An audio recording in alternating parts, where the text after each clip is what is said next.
का जन्म, मेरे नारायण का, मेरे द्वारकाधीश का, मेरे सरकार का जन्म कारागृह में हुआ। और रातों ही रात रात्रिकालीन बेला में वो किस प्रकार से गोकुल में नंद बाबा के यहाँ पहुंचा दीजिए गई। तो प्रातःकालीन बेला जब होती है, अब पहुंचते हैं अपन कहां, गोकुल में। गोकुल के जो राजा हैं वो कौन है? नंद बाबा। नंद बाबा हो गए 75 वर्ष के। लगभग कितने वर्ष की उम्र हो गई? 75 वर्ष की। लेकिन संतान, लाला या लाली नहीं था, संतान नहीं थी।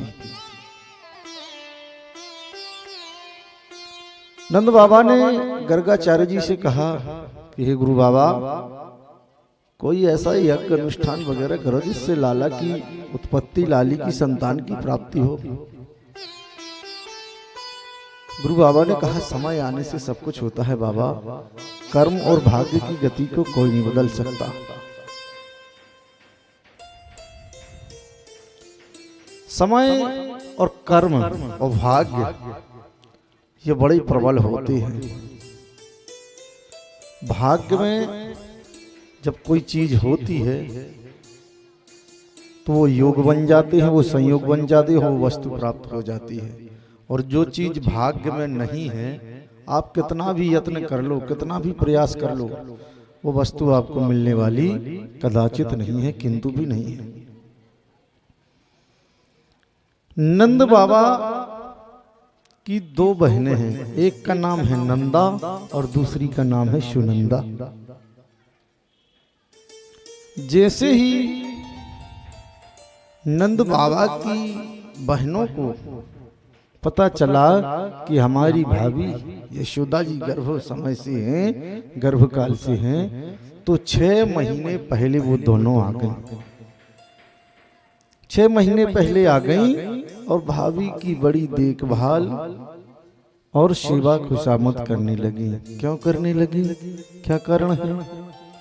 इसलिए करने लगी कि भाभी के यहाँ, नंदरानी के यहाँ जब हम सेवा करेंगे, खूब खुशामद करेंगे, तो लाला का जन्म होगा, तो भाभी के गले में जो 9 लखा हार है वो हमें प्राप्त होगा, इनाम में मिलेगा, नैंग में मिलेगा, अपनी भाषा में नैंग में मिलेगा। आकर के दोनों बहनें खूब सेवा करने लगी अपनी भाभी जी की। समय काल चल रहा था। नौमी तिथि की प्रातःकालीन वेला थी। नौमी तिथि की जब प्रातःकालीन वेला थी तो सुनंदा ने देखा कि भाभी तो प्रातःकालीन वेला में ब्रह्म मुहूर्त में उठ जाती थी, लेकिन आज क्या कारण है कि वो अभी तक नहीं उठी, शयन कक्ष से बाहर नहीं आई? क्या रीजन है, क्या कारण है? सुनंदा नंदरानी के कक्ष में प्रवेश कर गई। जैसे ही नंदरानी के कक्ष में प्रवेश करी तो क्या देखती हैं कि एक झीनी सी चंदरिया सो कोई लाला या लाली लेटी हुई है, पड़ी हुई है, और नंदरानी शयन कर रही है। सुनंदा की खुशी का कोई पारावार नहीं रहा। अपार खुशी, सुनंदा को अपार खुशी। सुनंदा जी नंदरानी के पास पहुंची, निक चंदरिया को हटाया और फिर ढक दिया, हटाया और फिर ढक दिया, और हरि शरणम का जाप करने लगी कि हे प्रभु, लाला ही होना चाहिए, लाला होगा तो ही 9 लखा हार मिलेगा, और लाली होगी तो वो 9 लखा हार हमें नहीं मिलेगा। बार बार चंदरिया को ढक रही हैं, अलग कर रही है, ढक रही है, अलग कर रही है।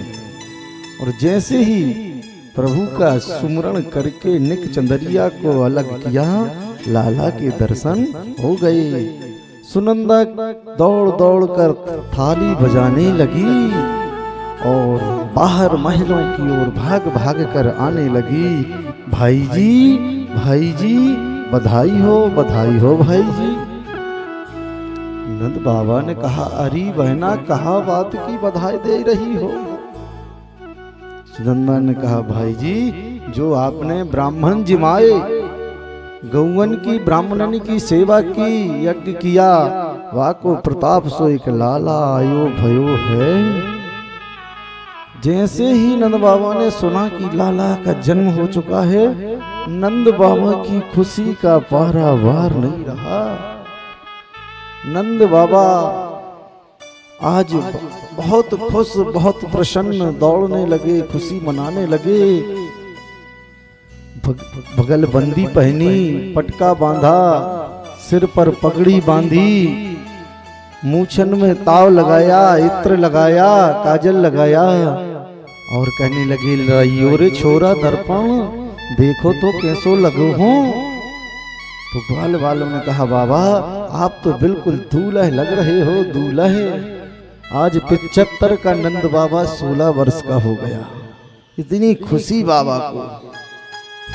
और जैसे ही ये खबर फैलने लगी कि नंदरानी के यहाँ लाला का जन्म हुआ है, सभी लोग दौड़ दौड़ कर आने लगे।